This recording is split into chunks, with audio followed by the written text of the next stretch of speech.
This is a Buchla 208C.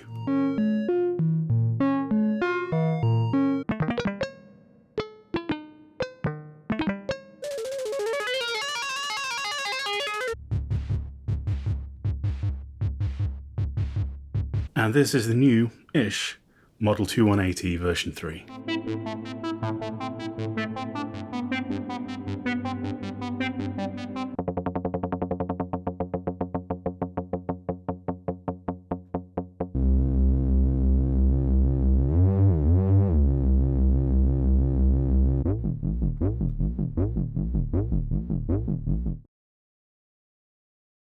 Now, recently I was browsing a forum on the internet, like I do, when someone pointed out that the Mark III changed this input jack here next to the arpeggiator from a control voltage input to a pulse input. They also pointed out that this isn't much use with the 208C because the 208C doesn't actually have any pulse outputs anywhere. Ah, you might say, what are all of these yellow things here with an arrow pointing to them? That sure looks like a pulse output to me. Problem solved, no need for a video. Thumbs down, feedback shared with creator. Well, steady on there, Turbo. If we get the scope out and investigate the output, we get this. Now, I don't know if you've played Pulsey Slopey before, but that ain't a pulse. It's a slope timed to the pulsar output, and you're supposed to use it as an envelope or as an LFO. And, unsurprisingly, when we try and feed it to the 218, we get an absolute shed of a sound.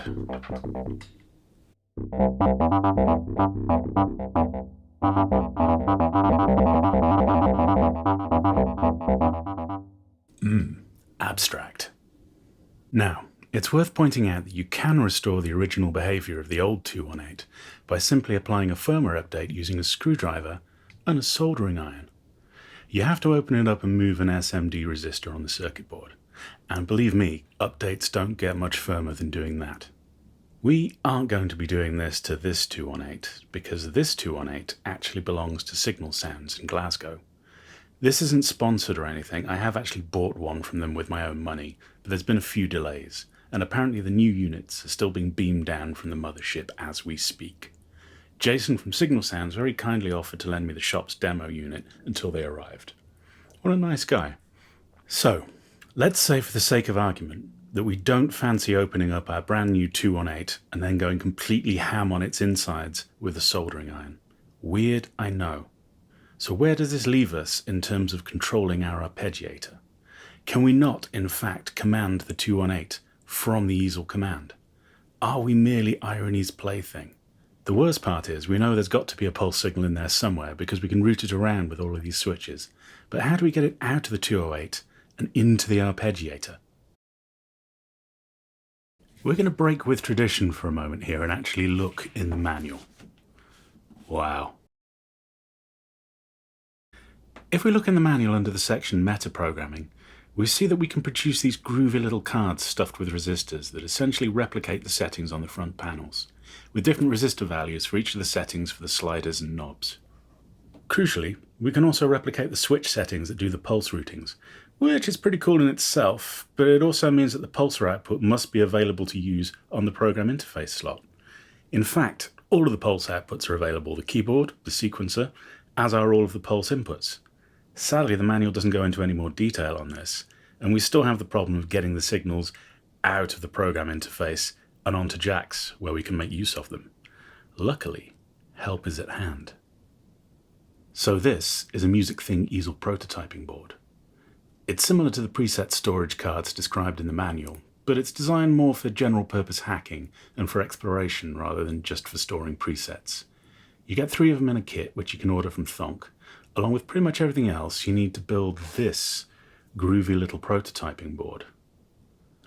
So, there's a patch bay of sorts that allows us to take signals out of the Easel, here on the left, and also patch signals into the Easel, here on the right. We also get some jacks, some pots, some switches, and some resistors to play with, and you can join them all up with these little jumper wire thingies.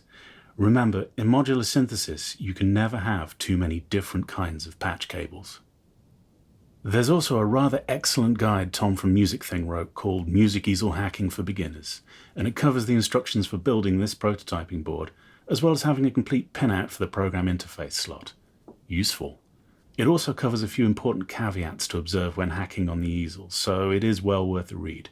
I'll pop a link to both the guide and the kit down into the description. So, what we're going to do is take this signal marked PLPL on the From Easel side of the board, and we're going to take it over to this red jack here. Red is the standard Buchla color code for pulse out. Then we're going to pop the card into the 218 and see what's what.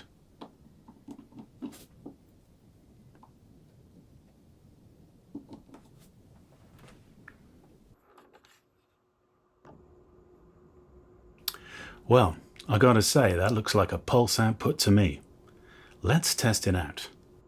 So, we've hooked the red pulse output jack on the card to the arpeggiator, we've set the internal arpeggiation rate to 0, and we've set the pulsar to self mode. Now, all we have to do is hold down some keys.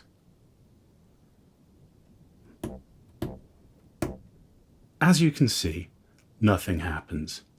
This is because we've forgotten to set the controls to both. And this actually switches in the card. So now the arpeggiator is being controlled by the pulsar, and we control the speed of it by making the pulsar faster or slower. Much like we could have done with the arpeggiation rate knob, but vastly more complicated. Let's try throwing some random in there.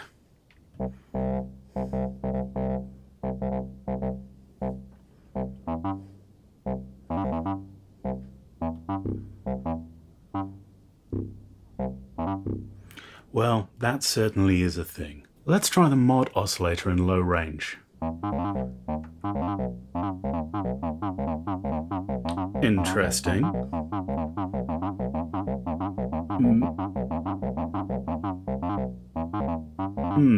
Let's try some pressure control.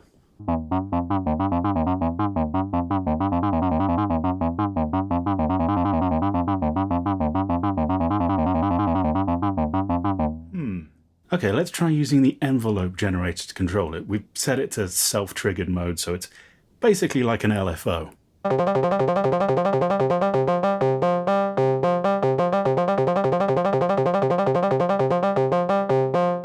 So let's try controlling it from the sequential voltage source.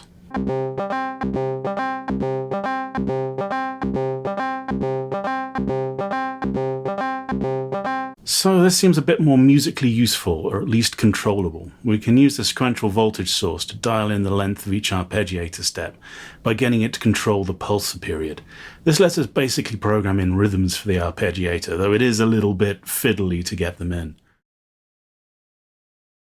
So, we've seen that with the help of the program interface slot, we can do some pretty interesting things with the arpeggiator on the new 218, even though it doesn't have CV control anymore. True, we do have to tie up the pulsar in order to do it, which maybe isn't ideal if you're hoping to use it for something else, but there's certainly a lot to explore there. And, speaking of exploring, there's also a lot more to explore with the program interface slot, which I'll be covering in the inevitable follow-up video.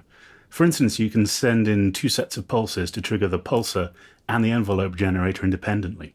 In fact, we can use the slot to control pretty much all of what Don Buchla called the structure side of the easel, the bit that defines who's connected to what and by how much. It's worth pointing out that the slot interface only gives us this structure side though, not the sound side. It doesn't give us any access to the oscillators or reverb or anything like that. Even so, it still gives us plenty to be playing with, and it's actually a pretty sweet platform to hack on and experiment with, especially if you've got something like the kit from Thonk to get you started. For example, there's nothing really stopping you from throwing a microcontroller on there and building something really weird. That one's definitely going to have to be in another video though, because I've gone on long enough already, so see you next time. Bye.